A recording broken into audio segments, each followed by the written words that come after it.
DNA.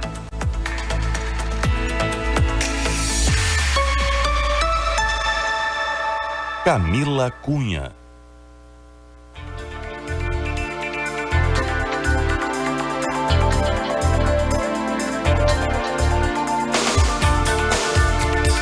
Boa tarde, Santa Maria. Começa agora o DNA, o programa de entrevistas que revela a identidade da nossa gente aqui na Rádio CDN. Eu sou a jornalista Camila Cunha e o nosso programa conta com a técnica de Marcelo Cabala e a produção de hoje é da Mirella Joyce. Na próxima hora, nós te convidamos a conhecer um pouco mais sobre algumas personalidades que se destacam em diferentes áreas de atuação de Santa Maria e também da região. Estamos ao vivo na Rádio CDN, mas você também pode nos acompanhar pelas redes sociais do Diário de Santa Maria. Estamos ali em vídeo, imagem para você também. Nós temos as câmeras aqui no estúdio, no Facebook do Diário de Santa Maria, também na TV Diário e no canal do YouTube do jornal também.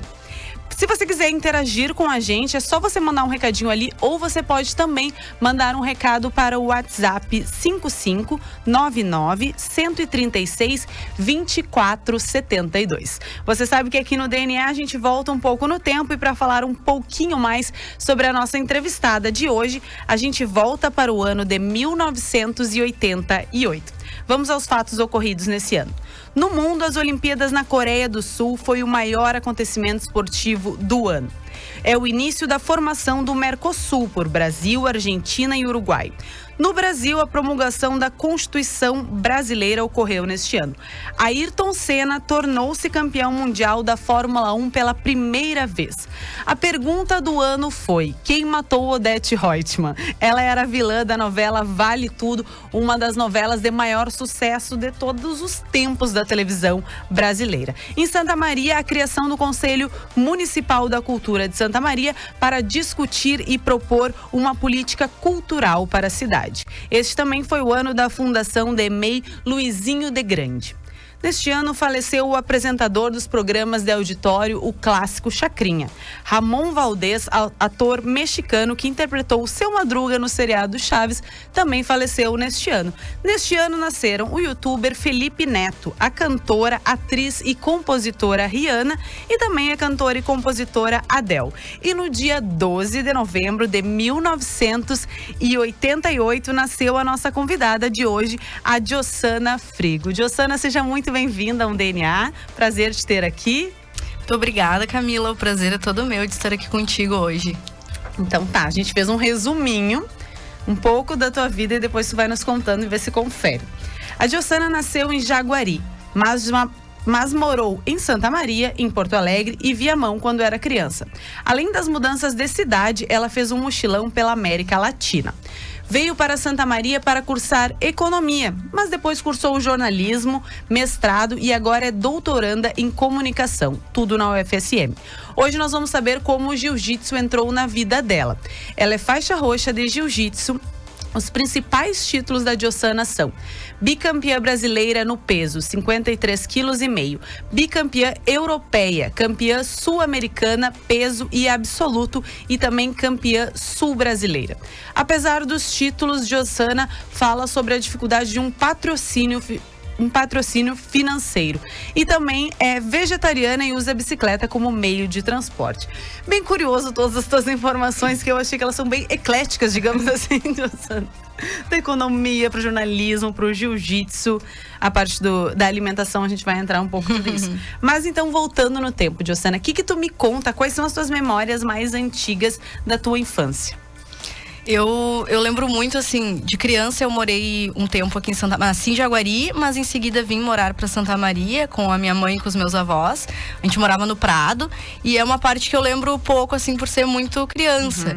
Mas eu lembro que eu sempre fui uma criança muito ativa, assim, muito arteira. Então eu tava sempre fazendo alguma coisa, sempre gostava de brincar, de correr, sempre de coisas que envolvessem alguma atividade. Dinâmica. É, alguma dinâmica, assim, para não dizer que era muito teimosa, assim, então era muito ativa. E uma lembrança que eu tenho aqui de Santa Maria é uma vez que eu quebrei o pé. Então acho que eu tinha uns 2, 3 anos. Acho que é uma das coisas que eu me lembro de estar lá com o pé engessado, bem criancinha, eu e meu primo, nós dois quebramos o pé pulando de uma garagem. Os dois quebraram o pé no mesmo...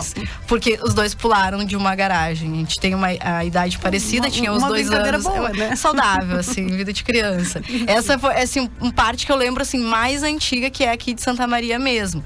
Em seguida, quando eu tinha uns 4 anos, mais ou menos, eu fui morar pra Porto Alegre. Aí fui com os meus avós pra lá. Minha mãe foi morar em Bento Gonçalves. E aí lá em Porto Alegre, essa atividade ela era mais restrita. Ela se restringia a ir à pracinha, porque a gente morava no centrão, lá em Porto Alegre, né? A questão do movimento, a cidade menor. Isso, Aí aqui a gente morava em bairro, em casa, lá já era um pouco diferente. Então eu lembro que era muito limitado, assim, essas brincadeiras que eu tinha, essas atividades. Quando nós fomos morar pra Viamão, que não era bem Viamão, é como se fosse na divisa ali, lá na Lomba do Pinheiro, Parada 20, aí lá era a casa também, então lá era diversão toda hora, assim. Então lá, assim, podia correr, brincar, enfim. E por que essas mudanças? Por que vocês se mudavam? Tinha alguma coisa a ver com os trabalhos dos teus avós, da tua mãe? Isso, tudo questão de trabalho, assim, sempre perspectivando uma vida melhor, né? Então, o meu avô, minha avó, eles vieram do campo, são pessoas que têm a agricultura na raiz, assim, com seus antepassados também. E como eu vivia com eles, eu acabava indo com eles para onde eles iam. Então, essas mudanças sempre ocorreram por uma situação melhor financeira de vida, uma oportunidade melhor que eles iam vendo nas outras cidades. Saindo de Jaguari, vindo para Santa Maria, de Santa Maria foram a Porto Alegre, então iam tendo essas mudanças. Quando eles se aposentaram, eles retornaram para Jaguari. Então eu retornei com eles pra lá, que foi na 4ª série, mais ou menos. E foi bem traumático pra mim, assim, essa mudança. Eu já ia perguntar, tu lidava bem com isso, porque a gente tem aquelas memórias dos colegas, tipo, filho de militar, que toda hora troca, e a gente ficava louca de pena, e quando achou os amigos, como que tu lidava com essas mudanças? Uma coisa, assim, que eu me lembro muito é a questão do sotaque, né? A diferenciação.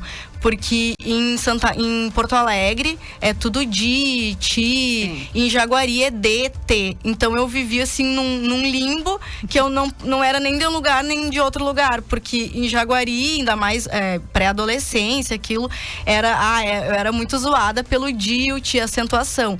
E ao mesmo tempo que eu tentava falar com o DOT, eu voltava para Porto Alegre de férias ou algo assim.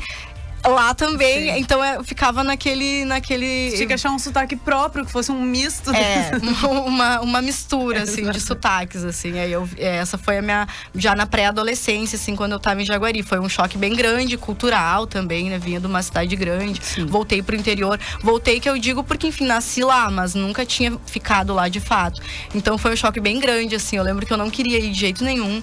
E quando eu cheguei na cidade, a gente ia ir pro centro. E eu acostumada a pegar ônibus para ir ao centro. E aí eu perguntei pro meu avô, né? Mas onde é que a gente pega o ônibus? E ele dizia, não, já vamos pegar, só um pouquinho. E a gente andava, e uma hora ele disse, nós chegamos no centro. E eu, mas aonde o centro? Porque esse choque cultural que eu vivenciei, né? Então, mas isso tudo tu fez até os 4 anos de idade, daí tu voltou pra lá. Voltei acho que com uns 10 ou 11 anos pra Jaguari. Isso, Tá, e em que momento tu sai pra vir pra Santa Maria, definitivamente? Foi devido à universidade, assim. E também porque eu não consegui ter uma relação muito boa com Jaguari nesse sentido.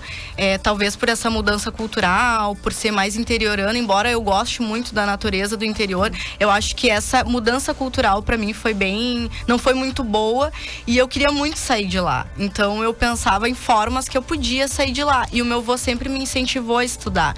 Então isso também foi muito legal, embora ele não tenha estudo, embora ele não tenha seguido muitos anos no próprio colégio, ele sempre incentivou as filhas dele, as netas, os netos a estudarem.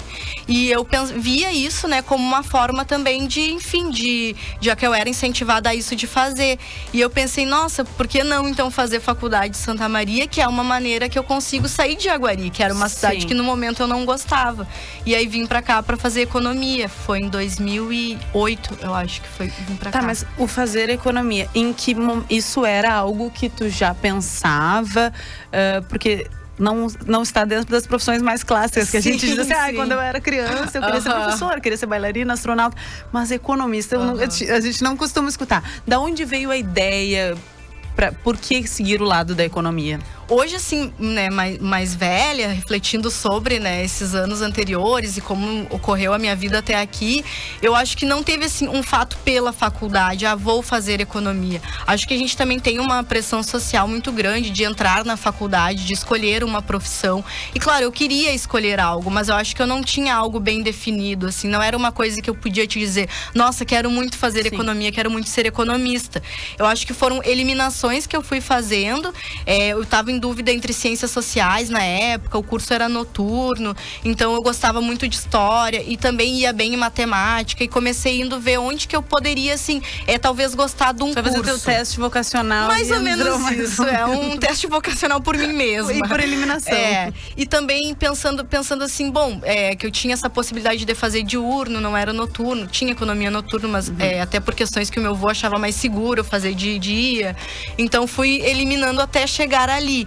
Mas ao mesmo tempo eu tinha uma vontade de fazer jornalismo. Era algo que eu pensava em fazer, já existia essa vontade, mas não era algo que era tão grande assim a ponto de eu não vou fazer jornalismo e focar nisso, porque volto a dizer, eu acho que a gente tem essa pressão de escolher algo muito cedo, sair do colégio, fazer faculdade, então às vezes a gente não tem coisas bem definidas na nossa vida, mas também são processos que a gente tem que aceitar. Era uma maneira que eu também via, assim como eu via meus avós, eles tendo outras oportunidades na vida, eu saindo de Jaguari estudando, era também um meio que eu percebia outras oportunidades do que estar lá, que era bastante limitado. E daí quando tu chegou na faculdade, tu deparou...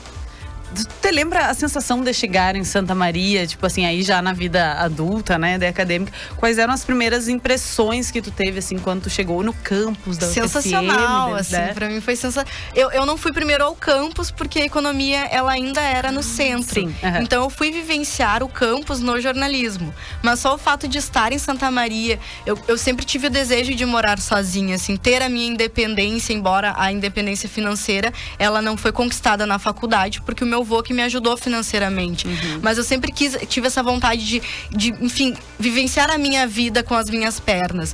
Então isso, quando eu vim para Santa Maria, era muito isso, assim, bom, agora é eu por mim mesma, de certa forma, eu tinha essa liberdade aqui em Santa Maria. O curso de economia eu achei sensacional também, embora muito difícil, assim, é um curso muito difícil. Poucas coisas eu achei tão difíceis na vida como jiu-jitsu e economia. Um curso muito difícil. Mas eu não consigo nem calcular como seja a faculdade de economia, deve ter sido... Eu lembro que da minha turma, eu acho que 5 pessoas se formaram, assim, o pessoal vai desistindo, ou vai mudando também, porque tu chega a um determinado ponto que talvez tu entenda que tu gostaria de fazer outra coisa. Que foi um pouco o que aconteceu comigo na trajetória da economia. Eu percebi que eu queria jornalismo. Então, nesse meio tempo, na UFSM ainda tu podia fazer 2 faculdades na época, poderia ter 2 matrículas. Então, quando eu estava finalizando o curso de economia, eu falei, não, agora eu vou tentar jornalismo, porque, enfim, é uma área que eu gostaria de seguir. Tu poderia, em algum momento passou pela tua cabeça seguir a parte da editoria de economia, que eu acredito que deve ser, dentro do jornalismo, um dos campos que a gente tem menos pessoas, né? Porque um jornalista formado em economia, né, para trabalhar com essa editoria, chegou a pensar alguma coisa em unir as faculdades? Pensava, não sei também, eu pensava assim, porque é um nicho, digamos assim, né, mas não era ainda o que eu gostava dentro do jornalismo também, mas pensei várias vezes, só que eu não exercia a profissão de economista. Sim. De jornalista eu tive a oportunidade de trabalhar, mas de economista não, então eu também não me sentia, como eu não exercia a profissão, de trazer isso, mas depois, quando eu estava mais no final do curso de jornalismo e já tinha finalizado a economia, foi quando deu aquela vontadezinha, quem sabe, né, poderia seguir por essa área. E também eu sei que é uma das áreas que é difícil encontrar um profissional qualificado nesse sentido. Exatamente, deve ser bem difícil de ter alguém que consiga unir. Eu acho que normalmente o jornalista que trabalha na editoria da economia, ele não é formado em economia, ele deve ser alguém muito estudioso da área, né? E daí, no caso, tu teria. Mas enfim, agora saindo dos estudos, que eu já vi que estudou bastante e ainda nem chegamos no mestrado e no doutorado. Jossana, em que momento existia alguma ligação, tirando o jiu-jitsu, tu disse que era muito ativa, existia alguma ligação com algum esporte na infância? Com esporte, assim, em si, basicamente não, assim, na infância. Mas eu sempre gostei de brincar de pega-pega, se esconder, coisas que envolvessem correr. E o esporte mesmo, quando eu tava no colégio, eu jogava futsal. Gostava muito de jogar futsal. Só que existia uma problemática que eram poucas meninas para jogar futsal.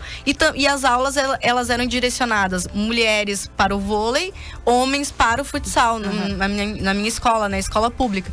Então, isso era uma grande dificuldade. Então, eu e mais 2 ou 3 meninas que gostavam de jogar futebol, a gente tinha que jogar com os guris para poder fazer o esporte que a gente queria. Para poder ter um time. Para poder ter um time. Então, depois, assim, eu lembro que na 8ª série a gente conseguiu formar um time, conseguiu competir nos jergues, essas competições que tinham, alguma coisa assim. Não fomos muito bem, mas conseguimos ir, sabe? Que para nós foi uma grande vitória, porque era muito difícil achar menina para jogar. Então, esse era o contato que eu tinha mesmo com o esporte, era correria de criança e o futsal na escola. Nada muito específico. E o jiu-jitsu, em que momento da tua vida que tu te depara com esse esporte? O jiu-jitsu eu já estava formada, já tinha me formado em economia, em jornalismo também. E, enfim, a faculdade então, em isso si... é um pouco recente? É 7 anos. Todos esses 7 títulos? Eu achei que tu ia me dizer que era desde criança. Não, 7 anos. E eu, enfim, tinha me formado e tudo. Trabalhei algum tempo no Sindicato dos Professores, na Sedufes, como jornalista, né, assessora de imprensa ali. E aí, no fim, não continuei, né? Enfim, mudou a gestão também, corte de pessoal.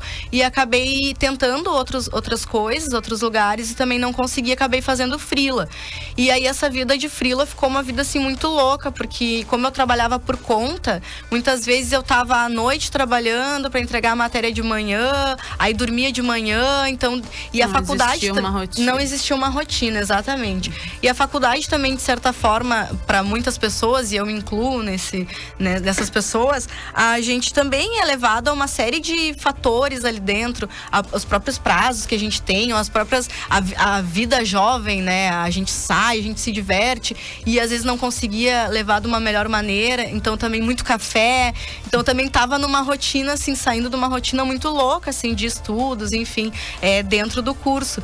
E aí, nisso também, nesse tempo, que deu uns 2, 3 anos ali, eu fazendo os freelas e tudo mais, e eu fui assaltada num determinado dia aqui em Santa Maria. Aqui. E era coisa de... Isso foi em 2015... não estava tão violenta a cidade como está hoje. Era tranquilo andar mesmo que fosse 9, 10 horas da noite, uma noite de verão. Eu, pelo menos, andava sozinha. Era tranquilo, né? Não é uma coisa, assim, muito absurda dizer. E eu fui assaltada nesse dia. E aí, eu, por ter sido assaltada, eu fiquei, assim, me sentindo muito vulnerável, especialmente como mulher, não só a questão do assalto, mas como mulher. E o meu irmão mais novo... Mas chegou a sofrer uma violência no assalto? Não, enfim, é só aquela tensão ali, enfim, eu passei o que eu tinha, né, e fui embora. Liguei pros meus amigos, meu celular tava no bolso, não tava na bolsa, então o celular ficou comigo. Liguei pros meus amigos, expliquei a situação, pedi pra eles me buscarem, porque eu tava indo encontrar eles. E aí, nisso, eu fiquei, né, com essa sensação de impotência e tudo mais. E o meu irmão mais novo fazia jiu-jitsu na época, ele não faz mais agora, ele fazia num projeto social lá em Bento Gonçalves. Então, eu já tinha ouvido falar, mas nunca tinha dado muita atenção. E o meu amigo, Daniel, que hoje é meu companheiro, ele também fazia jiu-jitsu e sempre me falava sobre jiu-jitsu. Se tem uma coisa que as pessoas que fazem jiu-jitsu fazem é falar sobre jiu-jitsu. É uma paixão incrível por esse esporte. E ele estava sempre me falando, meu irmão me falava também. E aí, por eu ter sido assaltada, eu senti essa necessidade de saber me defender caso ocorresse outras coisas, não o assalto, porque hoje eu também não reagiria a um assalto, não é essa questão, sabe? Sim. Mas enfim, tu tá em risco de vida, até uma situação de estupro por sermos mulheres, uma situação de assédio, então isso que me preocupava. E aí eu mandei uma mensagem pro Daniel, dizendo pra ele, no mesmo dia, assim, vou começar esse tal de judô. Então não falei nem o jiu-jitsu, deu uma confundida. Não, é jiu-jitsu, mas beleza. E aí foi assim que eu fui parar no jiu-jitsu, foi dessa maneira. Começando por a ideia de uma defesa pessoal. Exatamente. E sendo motivada por um medo, digamos assim. Exatamente. Infelizmente, né? Porque a ideia seria que todas nós, seres humanos, pudéssemos praticar porque a gente quer praticar. Não pensando por uma em necessidade, se defender, né? Exatamente. Nós estamos aqui conversando no DNA com a Diossana Frigo. A gente tá recém entrando na parte de como o jiu-jitsu chegou na vida dela. Tá nos contando que depois de um assalto vou praticar jiu-jitsu, e eu acho que isso rendeu bastante. Mas a gente vai para um rápido intervalo e o DNA volta já já.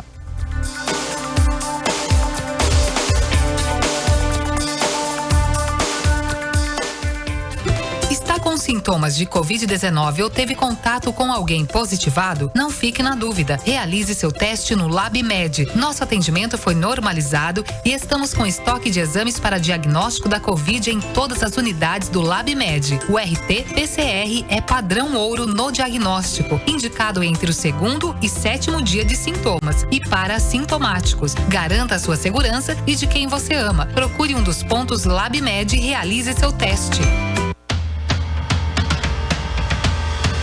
O serviço de portaria da LG System preza pela segurança e eficiência. São mais de 10 anos atuando com profissionais experientes e capacitados. Nós temos planos de serviço personalizados e flexíveis que vão atender por completo a sua demanda. Visite nosso site lgsystemsm.com.br ou entre em contato pelo 55 3211 3985.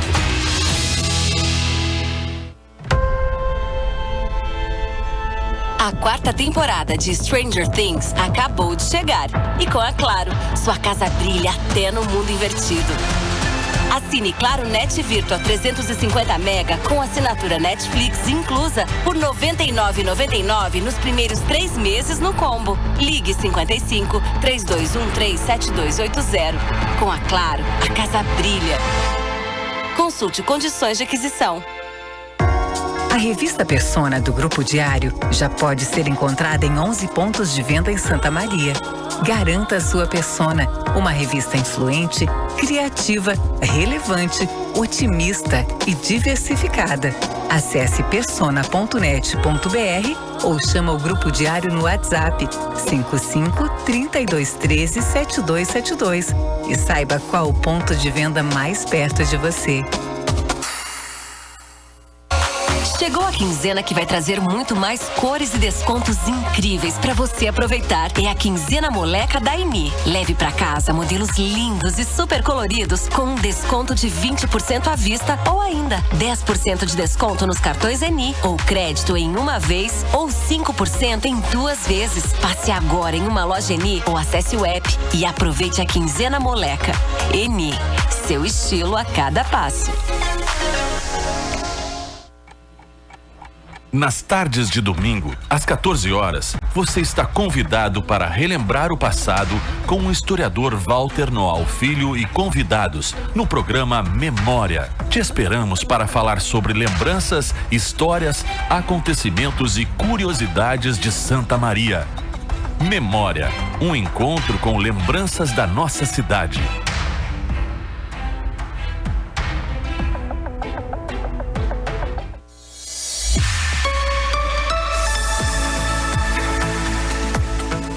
DNA.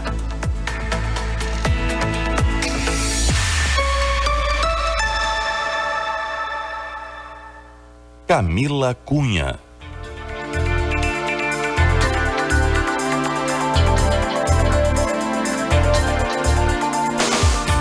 Voltamos com o DNA, a identidade da nossa gente. Eu sou a jornalista Camila Cunha e sigo aqui ao lado da minha entrevistada de hoje, a Diossana Frigo. Nós já vamos chegar na parte dos campeonatos, mas a gente está no início. Diossana disse que foi motivada, se decidiu a ir para o jiu-jitsu depois de um assalto, pensando em algo de defesa. Tá, e aí chegou lá no jiu-jitsu. Como que foi esse primeiro contato? Eu cheguei primeiro para ver a aula. Porque, assim, é aula, né? Uma escola de jiu-jitsu, não é um clube de luta. Então, é uma... Não chega lá com as pessoas. Ela chega lá lutando. E cheguei pra ver a aula na época. Eu sou da Drill BJJ School, que aqui em Santa Maria é conhecida como Capincho Jiu-Jitsu. E daí, na época, tinha aula de jiu-jitsu e após a aula de jiu-jitsu tinha aula de boxe. E eu pensei, vou ver as duas, né? Só que eu cheguei lá pra ver a aula e tinha uma menina treinando, a Melissa. Hoje ela mora nos Estados Unidos, faixa preta. E ela era faixa roxa na época. E eu olhei ela treinando e eu ficava assim impressionada. Eu lembro até hoje o que ela conseguia fazer com os caras que algumas vezes eram maiores que ela. Sim. E eu pensei, nossa, é isso, né? Porque se ela, claro, ela é maior que eu, ok? Mas eu pensei, se ela, que é uma mulher, consegue fazer isso que eu tô vendo, ninguém tá me contando, eu tô vendo ela fazer, então é isso que eu preciso fazer. Eu não tenho dúvidas que é isso que eu preciso fazer. E aí o meu professor, o Capincho, que hoje mora na Austrália, também não mora mais em Santa Maria, ele veio conversar comigo, eu expliquei pra ele a situação, expliquei o motivo, que eu tava buscando jiu-jitsu e tudo mais, e ele me questionou até a questão de, tu vai fazer boxe? Tranquilo, é legal também. Mas pensa, tu tem o quê? 50 quilos? 1,55 m? Como é que tu vai ter força e tamanho pra dar um soco num cara de 2 metros de altura? Pra o que tu tá me dizendo, caso, pensando numa defesa, pensando numa defesa assalto. pessoal. Então, tu precisa saber dominar, tu precisa saber imobilizar, tu precisa saber ter controle, tu precisa saber usar a força do teu oponente contra ele. Então, por isso que é mais interessante pro que tu busca o jiu-jitsu. E eu sou muito agradecida por ter buscado o jiu-jitsu nesse momento. Sim. Ele quis te dizer toda a parte técnica, né? A parte técnica, exatamente. E aí, a ideia era essa. Mas em qual momento aconteceu uma virada de chave que tu se encantou pelo jiu-jitsu, que tu pensou que ele seria um esporte para virar uma profissão, para seguir uma carreira de atleta? A questão de ser atleta e de campeonatos nem me passava pela cabeça. Na verdade, eu nem sabia que existia campeonato de jiu-jitsu. Não era algo familiar para mim. Aí só que eu fui treinar, gostei muito. No início é bem diferente, é bem incômodo de certa forma, porque tu tem que vestir o kimono. Então, pra eu que não tinha esses contatos com tatame, até com esporte, era um pouco estranho no início. Mas eu gostava daquilo que eu tava vendo. Mesmo que eu entendesse pouco, eu tava gostando daquilo que eu tava vendo. E a questão é que eu ia todos os dias. Enfim, as aulas são todos os dias, eu ia todos os dias na aula. E eu pensei, não, quanto mais eu fizer isso, mais eu praticar, mais eu vou ficar boa, mais se acontecer alguma coisa eu vou poder me defender. Seguia pensando então, na defesa. Vou até assim, primeira semana, segunda semana, e fui indo todos os dias. Aí deu aquele primeiro mês, ganhei meu primeiro grau, que é quando tu vai, né, ali por um incentivo também, tu tem ido às aulas. Aí eu comecei a gostar, e fui gostando do jiu-jitsu, mas nem pensava na competição, nem sei se sabia ainda que tinha competição. E fui indo. No mesmo ano que eu entrei em 2014, no final do ano tinha uma competição de jiu-jitsu aqui em Santa Maria mesmo, que a Esporte Sul realizava.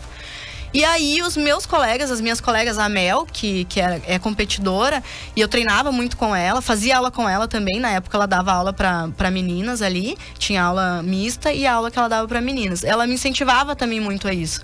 E eu, né, não queria muito, mas enfim, eu ia todos os dias. A pessoa falou, vai, né, atravessar a rua, tu tá na tua cidade, é só tu ir lá e ver como é que é. E daí eu fui lá com meus objetivos, que eram mínimos pra competição, minha primeira competição. Não tinha meninas do meu peso pra eu lutar. Então, lutei com meninas maiores, mas eu tinha meus objetivos ali que iam muito além de ganhar ou perder. Na época, eu nem me importava, na verdade. Sim. Não me importava. Não tava pensando nisso. E eu gostei, assim, eu gostei daquela sensação, gostei daquela adrenalina. Ao mesmo tempo que eu tinha muito receio, assim, eu não tinha também aquela vontade de ganhar aquilo ali também. Não cheguei com aquilo ali, fui construindo, fui querer ganhar. Eu fui começar a querer ganhar quando eu ganhei a minha primeira competição, porque daí eu senti o gostinho de como é ganhar. Eu não queria mais perder. Então, foi assim, foi tudo um processo muito legal, assim, de vivenciar. Não era a minha ideia era outra. E acabei caindo nas competições por algo que eu sou muito apaixonada, assim, como eu sou pelo jiu-jitsu. Jussana, quando tu falaste a respeito de que tu chegou lá e tu ficou impressionada com a Mel, né, que tu viu que era uma mulher lutando jiu-jitsu. Sobre esse panorama, né, hoje a gente fala muito, hoje a gente vê que as coisas caminham, não sei se é muito lento ou não, mas me veio na cabeça o exemplo da Raíssa, da skatista Fadinha, que aquilo trouxe uma representatividade para quantas meninas que queriam andar de skate, mas que passaram a vida inteira escutando que skate é esporte de menino. Como que isso no jiu-jitsu funciona? Tu te deparou com um lugar majoritariamente masculino? Isso é real? Isso ainda acontece? Sim, infelizmente, o lugar, assim, ele ainda é majoritariamente masculino, então a maioria das pessoas que treinam são homens, mas eu vejo que de uns anos pra cá, desde que eu comecei até hoje, as coisas têm melhorado muito, e eu não sou uma pessoa, assim, super otimista com as coisas, mas eu tento ser o mais realista possível, e eu vejo que hoje em dia, alguns poucos anos atrás, as coisas foram começando a se modificar. Até a nossa academia, a gente tem muitas meninas, muitas que eu digo assim, comparativamente aos outros anos, graduadas treinando. Então nós temos, eu sou faixa roxa, temos mais 2 faixas roxas, mais 3 faixas azuis, coisas que a gente não via antes ali no tatame. Isso é importante, porque ao mesmo tempo que vai uma menina que é iniciante, faixa branca, tá nos seus primeiros dias, ela, assim como eu penso, né, assim como eu vi uma mulher treinando ali, mesmo que fosse uma única mulher, ela vai ver outras meninas treinando e ela vai pensar que é possível. Porque é possível tu estar ali. O esporte, ele ainda é majoritariamente masculino nesse sentido, mas a gente ocupando esses espaços, a gente também vai abrir portas para que outras mulheres também estejam ali, porque ali é nosso lugar também. O esporte, ele não é masculino, o esporte é para todas as pessoas que querem praticar o jiu-jitsu. Inclusive, por ele ser uma defesa pessoal e prevalecer a técnica, nós mulheres que somos as beneficiadas, nós mulheres que deveríamos estar fazendo jiu-jitsu. Sim. Então, pela defesa e também pelo que tu disse, que não é uma questão de força, né? Porque na força física nós sabemos que existe, né, a questão biológica de que os homens sejam mais fortes, mas a questão da técnica, né? Exatamente. E tu vê guriazinhas bem pequenininhas? Agora tem tido meninas, crianças ali, o que é muito legal, porque eu fui instrutora das crianças durante 1 ano. Eu e o Daniel, nós ficamos 1 ano à frente da turma Kids.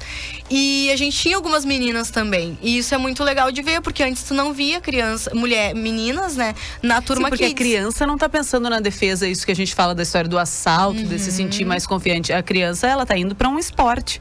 Para um esporte, para uma brincadeira, para algo lúdico, para a questão de até um combate ao bullying na escola, a questão da defesa pessoal, no sentido que é mulher ou é um menino, é uma menina ou é um menino. Então, os pais, as mães, eles buscam por vários motivos ali. A criança é hiperativa, a criança não socializa muito. Então, o jiu-jitsu, ele tem esse poder de conseguir centrar naquilo que tu precisa nesse sentido. Eu ia te perguntar, se eu tivesse uma filha pequena, tá? E eu te perguntasse, tá, Jossana, mas por que eu vou matricular minha filha no jiu-jitsu? O que tu me diria que seriam esses benefícios, assim? Como que tu defende teu esporte? Primeiro que por ela ser uma criança, ela já vai começar desde nova a praticar um esporte. Acho que isso é incrível, né? Ter essa oportunidade na vida de começar a praticar um esporte. Não vejo malefícios que o esporte vai te trazer. Por mais que futuramente ela, no fim, chegou lá com a sua certa idade, não quer mais praticar, não quer competir também. O jiu-jitsu não é só a competição. Então, só por praticar um esporte, acho que já é muito válido. O jiu-jitsu para uma menina vai trazer inúmeros benefícios relacionados à sociedade que a gente vive, até como ela vai se portar, no sentido de ela saber se portar num lugar, no sentido de não se submeter a determinadas situações por ser mulher nesse sentido, ou saber se proteger, não precisar de alguém para que proteja ela. Então isso é um fato importante por ser mulher. Uma questão da autoconfiança. A autoconfiança, com certeza. Acho que o jiu-jitsu, ele te dá uma autoconfiança que eu não imaginava. A gente sempre ouve alguns clichês em qualquer profissão, em qualquer lugar. E acho que só tu vivenciando aquilo ali pra te entender mesmo como aquilo faz sentido, né? E o jiu-jitsu também te dá essa autoconfiança. E, Jossana, como que funciona, por exemplo, a primeira competição que tu ganhou, já ficou um pouco empolgada, né? Quero seguir ganhando, agora vamos indo. Como que tu foi parar nos campeonatos maiores? Hoje tu é aqui relendo, porque eu tenho que ler, né? Porque são vários. Bicampeã brasileira, bicampeã europeia, campeã sul-americana, peso e absoluto e campeã sul-brasileira. Como que tu chegou nesses campeonatos a níveis nacionais? Eu acho que eu fui sempre indo degrau por degrau, né? Então, acho que o jiu-jitsu me ensinou isso, a respeitar o processo, a entender o processo também. Eu era uma pessoa muito impaciente com as coisas, ainda sou um pouco, então tô sempre aprendendo, obviamente. E eu fui começando aos pouquinhos. Comecei nos campeonatos aqui de Santa Maria, depois fui para um campeonato em Santa Cruz, aí fui para a Copa Prime, que é um campeonato ali em Porto Alegre, um campeonato estadual bastante renomado, um nível técnico, um nível de jiu-jitsu muito grande. Eu considero que é um dos campeonatos que me prepara para os campeonatos grandes, então vou lá, me permito cometer alguns erros lá para que eu não cometa nos campeonatos grandes, porque, enfim, meu objetivo são esses. Sim. E até ir também nos campeonatos das principais federações do jiu-jitsu, que é a CBJJ aqui no Brasil e a IBJJF, que é a internacional. Então fui indo nessa escadinha, né? Fui indo degrau por degrau. O primeiro campeonato que eu ganhei foi o sul-americano e foi em São Paulo, aqui no Brasil. O sul-americano, ele é realizado no Brasil, né? O Brasil é o berço do jiu-jitsu, então o sul-americano é realizado no Brasil, foi em Barueri, e eu fiquei, assim, extremamente feliz porque eu ganhei a categoria e que é a minha categoria de peso até 53,5 kg, e o absoluto, que são todos os pesos. Então, competi com meninas do meu peso, com meninas de 80, 90, Ah, enfim. tu pode competir com... Ali é opcional, né? Vai quem quer. Enfim, se tu achar que tu consegue, vai lá. E eu, enfim, né? Tu paga a inscrição do campeonato, o absoluto é um plus, não precisa pagar pra ir. Sim. E eu lutei a categoria, ganhei a categoria e pensei, né? Por que não? Já venho competindo com meninas mais pesadas que eu, porque às vezes não tem na minha categoria. Sim. Então, por que não? Porque tu é pequena, talvez falte alguém desse mesmo peso. Então, quer dizer que tu já começou lutando com meninas maiores, hein? Sim, o meu primeiro campeonato eu já lutei com 3 categorias acima da minha, assim. Não fui muito bem, não ganhei o campeonato, mas fui como eu esperava, assim. Meus objetivos naquele campeonato também foram cumpridos. Mas, assim, é bem frequente. A Copa Prime, por exemplo, que é esse campeonato, o principal campeonato estadual, eu não tenho meninas do meu peso pra lutar. Então, eu já luto 2 ou 1 categoria acima da minha. Então, tô, assim, há anos lutando acima da minha categoria. E sempre lá, buscando as gurias do meu peso pra lutar. Bora lá, meninas. Vamos lutar. Vamos lutar os campeonatos. Mas, olha só, daí tu chegando... Eu vi que tu fez um mochilão. Existe uma relação com jiu-jitsu? Não, o mochilão eu fiz pelo curso de economia, quando eu fazia economia. E eu fiz pela universidade. Então, eu fui estudar um semestre lá em Santa Fé, na Universidade da Argentina. Fiquei lá durante o semestre. Quando eu terminei o mochilão, eu ainda tinha um mês para vir pro Brasil, que começavam as aulas aqui. E aí eu aproveitei, quando terminei o intercâmbio, daí eu aproveitei para fazer esse mochilão. Aí conheci mais partes da Argentina, o norte, fui para Bolívia, fui pro Peru, que eu queria muito conhecer Machu Picchu, era uma vontade que eu tinha há muito tempo. Fui pro Chile, e aí fiz esse mochilão, fui pra Argentina, voltei pro Brasil. Não é relacionado com o jiu-jitsu, porque eu não fazia ainda. E qual o lugar que te chamou mais atenção? Desse mochilão, eu achei lindo o salário de Uyuni, que é na Bolívia, que é um dos maiores lugares com sal, né? Um salário tudo branco, assim, ali. Então é muito legal o nascer do sol, tu vê o nascer do sol e a lua, tu vê a lua indo e o sol vindo, achei sensacional.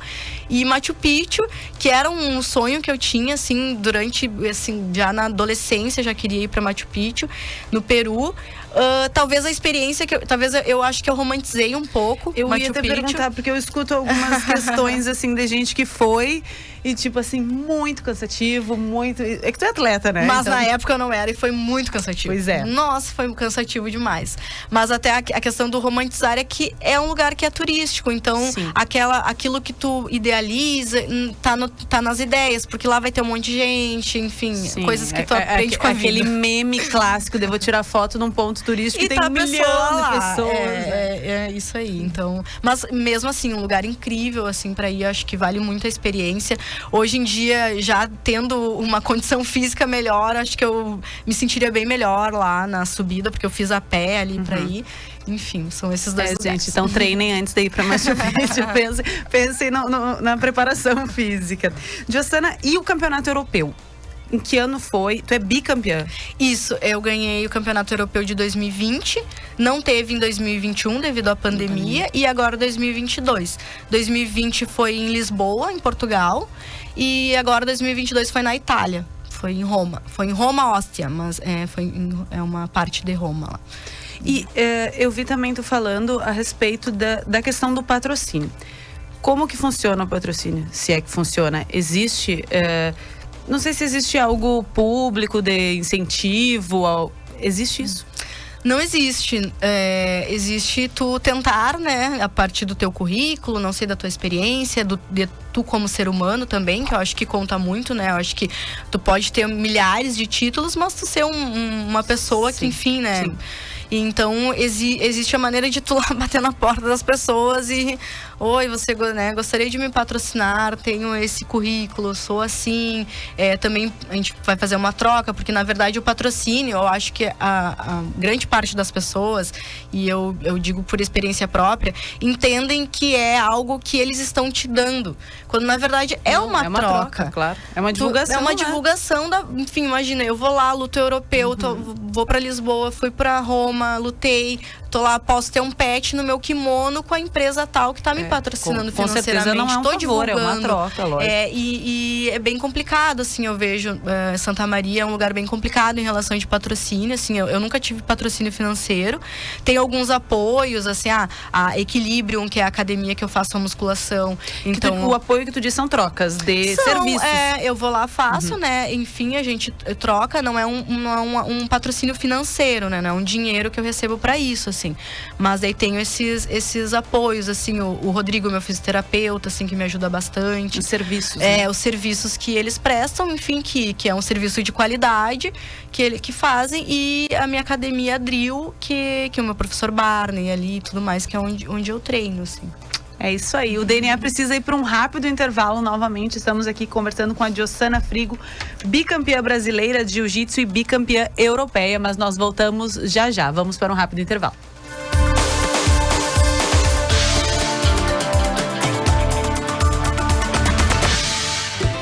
Com sintomas de Covid-19 ou teve contato com alguém positivado? Não fique na dúvida. Realize seu teste no LabMed. Nosso atendimento foi normalizado e estamos com estoque de exames para diagnóstico da Covid em todas as unidades do LabMed. O RT-PCR é padrão ouro no diagnóstico, indicado entre o 2º e 7º dia de sintomas e para assintomáticos. Garanta a sua segurança e de quem você ama. Procure um dos pontos LabMed e realize seu teste.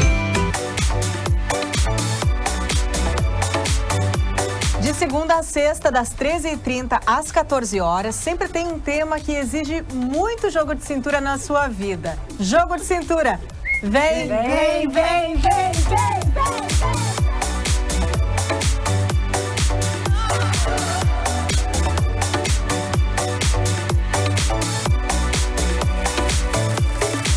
Jogo de cintura. Agora, assinante do Diário tem desconto em diversos cursos da Sobresp, como odontologia, psicologia, gestão e muitos outros. É só enviar o comprovante da sua assinatura no momento da matrícula para liberar o desconto. E se ainda não é assinante, chama o Diário no WhatsApp 55 3213 7272 ou acesse diariosm.com.br e garanta sua assinatura com preço especial. Já está disponível o aplicativo do Grupo Diário. Nele, você escuta a rádio CDN 24 horas ao vivo e pode consumir todo o conteúdo do Diário e do BEI. Tudo em um só lugar. Baixe agora. Disponível para Android e iOS.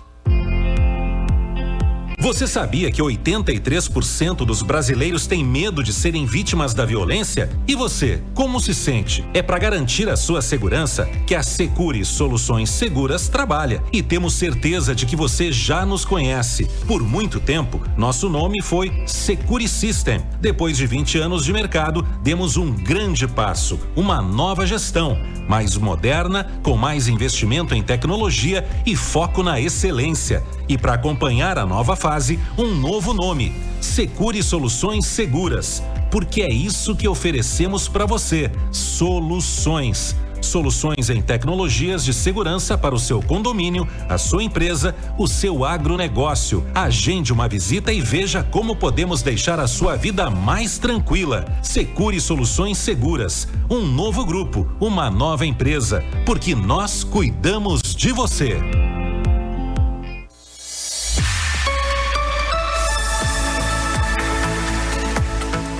DNA.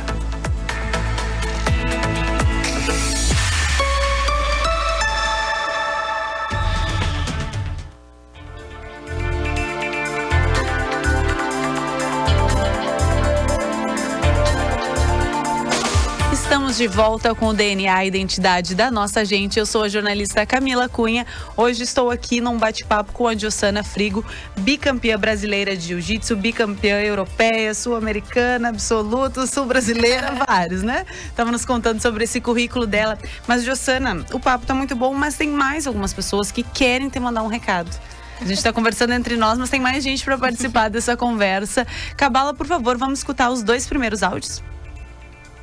Falar da Dia, ter realmente a oportunidade de falar de pessoas que inspiram, de não somente pela trajetória dela como atleta de jiu-jitsu no estado, inspira tantas mulheres não apenas pelas medalhas que carrega e pelos títulos que tem, mas de fato pela personalidade dela.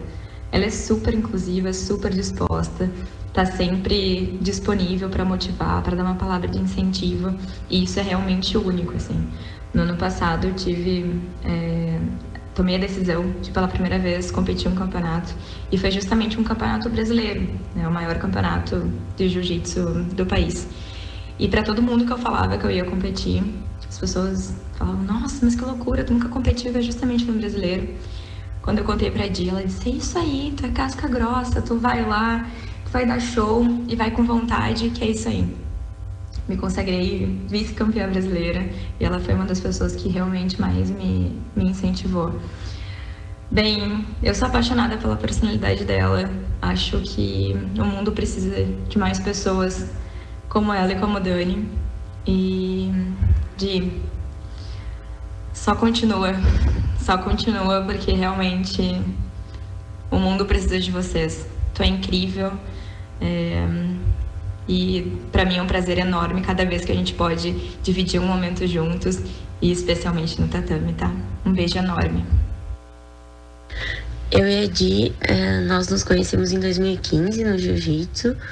A gente era iniciante, não tinha muitas meninas treinando, então a gente sempre treinava juntas. E desde o início ela sempre foi muito interessada em aprender mais, sempre curiosa sobre as posições. E pra mim isso era muito bom, porque eu também era. Então a gente era muito parceira uma da outra. Hoje em dia nós somos amigas e ela é minha madrinha de casamento. Eu lembro que eu competi pela primeira vez antes dela. E eu curti muito, então eu incentivei muito ela a competir. Até que ela foi no primeiro campeonato e depois disso ela nunca mais parou. E ela é o nosso orgulho na academia, né? Inclusive ela é uma das pessoas que mais me incentiva e me motiva. Ela é uma grande inspiração para nós gurias, porque ela é peso galo e é campeã absoluta de muitos campeonatos, né? E para quem treina jiu-jitsu sabe o que significa isso, né? Então, muito obrigada, Di, por tudo que tu representa para nós nesse esporte, por todo o incentivo e pela nossa amizade. Te adoro, beijo.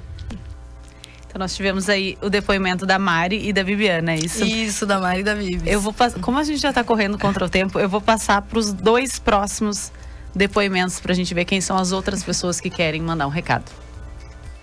Eu tenho muito orgulho dessa minha amiga, demais, assim, ela é imensa, ela é gigante, porque ela sempre foi muito transparente, sempre deixou claro as dúvidas, os medos, os anseios dela, ela sempre compartilhou tudo e a gente consegue enxergar a transformação, o que ela fez com essas dores, ela transformou em movimento, ela transformou em disciplina, em garra, em conquista, ela transformou em luta todas as dores dela. Então é muito lindo conseguir enxergar, acompanhar essa trajetória, e além de toda essa transformação, ela ainda coloca energia em buscar pessoas para estar junto com ela, em transformar outras pessoas, em levar a arte para outras mulheres. Então eu fico muito feliz em conseguir viver junto com ela também essa energia, essa vida mesmo dentro do jiu-jitsu, né? Essa disciplina, esse respeito, esse amor mesmo pela arte. Eu fico muito feliz em poder compartilhar isso, eu fico muito feliz em estar aqui também, te dizendo, amiga, que tu é muito foda, com todo o meu coração, eu te admiro demais, e eu sei que tu só vai crescer, e eu tô aqui junto contigo. Eu e muitas outras pessoas, com certeza. Parabéns. Então, o que falar dessa menina, né? A primeira vez que ela subiu as escadas lá da academia, né? Ela subiu, ela botou um kimono, entrou no tatame. Eu não vou negar que a primeira vez, assim, ó, eu fiquei um pouco assustado, porque naquela época a gente tinha bastante gente grande, eu digo grande, pesada, treinando na academia, né? E foi um desafio, porque eu não sabia bem o quanto, eu não conhecia o quanto essa menina tinha um coração de leão, o quanto ela era forte, mas muito mais forte que muito marmanjo por aí dentro dela. E no começo foi um pouco desafiador, a gente vê toda a dificuldade que é, porque quando a pessoa é menor que os outros, naturalmente, ela já tinha menos força física que as pessoas, então era mais um motivo para fazer a técnica sobressair sobre a força. E isso é uma coisa difícil de fazer, porque demora tempo. E nesse percurso, nesse tempo, muitas pessoas acabam desistindo. E ela continuou. Eu sempre acreditei muito no potencial e hoje tá aí, ó, né? Uma verdadeira campeã, dando aula, lutando em outros continentes, abrindo portas mundo afora, fazendo amigos. E isso não tem preço, né? Parabéns, Jossana, tenho um orgulho para mim, sou muito feliz de ter conhecido e ter o prazer de ter dividido o tatame e aprendido muito contigo nesse percurso aí, tá? Um grande beijo aí e continua sendo essa pessoa maravilhosa que és. Muito sucesso sempre. E aí, Jossana? Em meio às lágrimas. Não acredito, que saudade do Capincho. O Capincho é meu mestre, meu professor. Ele que, enfim, abriu as portas da academia dele lá. Foi a pessoa que eu contei que, enfim, que me fez amar o jiu-jitsu, assim. Ai, que saudade do Capincho, que ele tá morando na Austrália faz uns 2 anos já. Só nós temos um depoimento internacional, a gente quer isso. E um de Porto Alegre, que é a Mari. Sim, os amigos, tu viu só? Cabala, a gente tem mais um aqui, mas vamos pular pro último, porque eu quero pegar o gancho que tu falou do incentivador. E lá no início do programa, tu me contou que teve alguém, um moço, que na época era teu amigo, que falava muito sobre o jiu-jitsu. E aí tu ligou pra ele, disse, vou fazer. E hoje ele é mais que isso. Vamos ver quem é esse moço que tá aqui no estúdio, inclusive. Vamos escutar esse depoimento. A Jossana é uma pessoa muito especial pra mim. Como atleta, ela é disciplinada, guerreira e focada. Ela tem um ponto que todo campeão deve ter, que é nunca se conformar com nenhum tipo de resultado, seja ele bom ou ruim. E ela está sempre pronta para ganhar algo a mais, para conquistar algo a mais. Como namorada, ela é muito companheira, dedicada e ela está sempre pronta para me ajudar. Eu só tenho a agradecer por ter ela do meu lado. Obrigado, Didi. Beijo grande por ti. Te amo. Esse vai dar pra agradecer pessoalmente. Esse se escondeu pra fazer o vídeo, o áudio, hein? Tu viu só? Te enganou direitinho. E hoje veio até de videomaker, fazendo todos os bastidores, tu viu só? Vocês estão juntos há quanto tempo? Mais ou menos o tempo do jiu-jitsu, assim. Logo que eu comecei o jiu-jitsu, a gente, enfim, aí começou a ficar. Depois até a gente começou a namorar e morar junto. A gente mora junto. Então, o jiu-jitsu uniu vocês. Uniu. Cabala, a gente tem mais um áudio? Nossa, o que eu vou dizer da Jill? Ela tem toda a minha admiração mesmo.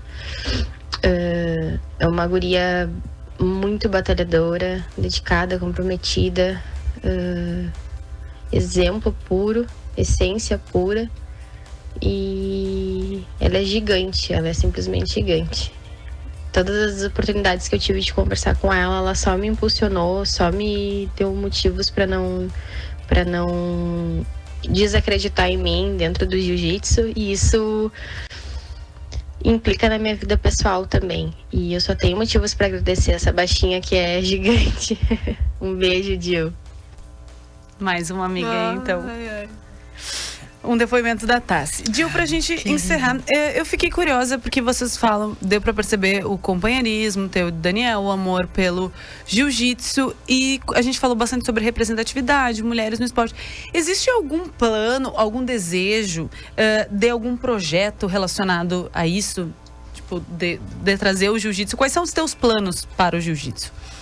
Eu tento, assim, não criar muitas expectativas, assim. Também aprendi com o jiu-jitsu isso e deixar as coisas acontecerem. Mas, assim, enfim, eu já tenho muitas pessoas que incentivam os homens, então eu tento incentivar as mulheres nesse sentido, assim. Então, o quanto eu puder estar contribuindo, estar compartilhando, o pouquinho que eu sei, assim, com as mulheres, eu me sinto muito grata, porque eu acho que o jiu-jitsu é isso, é essa troca também. É tu ter mais pessoas ali para te treinar também, porque eu preciso da minha companheira, do meu companheiro de treino. Então, eu sempre foco mais isso na questão das meninas, por saber como é difícil chegar numa academia, enfim, não ter tantas mulheres para te treinar. Então eu tenho essa vontade que isso se modifique, assim, independente das minhas perspectivas como atleta, que é um dia ser campeã mundial. Isso é o que eu almejo. Esse assim. É o sonho da carreira. Esse é o meu foco, assim, né, principal, digamos, mas ter sempre, assim, esse espalhar a palavra do jiu-jitsu para as mulheres, assim. Então é o que eu tento fazer no meu dia a dia também, como aluna, como atleta. E eu acho que o fato de tu ser a campeã e de tu falar sobre isso, espalhar a palavra, como tu disseste, já é algo muito significativo, porque aquela menininha que talvez não vá pro jiu-jitsu porque não se sente encorajada, porque alguém falou que é esporte de menino, porque não vê tantas meninas, as meninas pequenininhas, que nem teu mestre falou, né? Que já vinha com a questão de ser mais leve, né? Então, com certeza, eu tenho certeza que tu é uma grande referência, e é muito bom a gente poder falar sobre isso e ter uma pessoa tão interessante para representar. Jo, pra gente terminar aqui, eu vou te fazer algumas perguntas rápidas e tu me responde com a primeira palavra ou frasezinha que vier na tua cabeça. Vamos lá. Olhando para trás, do que tu mais te orgulha na tua trajetória? Eu acho que da pessoa que eu me tornei e tenho me tornado, da mulher que eu sou hoje, assim. Existe algum arrependimento? Sim, não ter começado jiu-jitsu antes. Que idade tu tinha? Porque tu já tinha 27. Te formado em duas... 27. Então, o único arrependimento que eu tenho na minha vida é não ter começado antes jiu-jitsu. Então, pratiquem jiu-jitsu quanto antes. Tá, só um adendo. Olha, eu dizendo pra te responder o objetivo, mas eu já me lembro. Então, hoje, tu concilia o teu trabalho de atleta com doutoranda. Isso, exatamente. Deve ser puxado, porque... Aprendi a ter disciplina, aprendi a ter foco. Porque o jornalismo, a comunicação ainda é uma paixão? Me ajuda muito com o jiu-jitsu também, né? Então, eu gosto muito, na verdade. Interessante. Agora tu falou dessa fusão.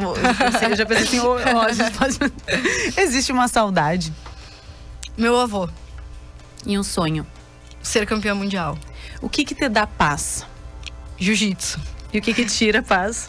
Não poder treinar jiu-jitsu. Faz sentido.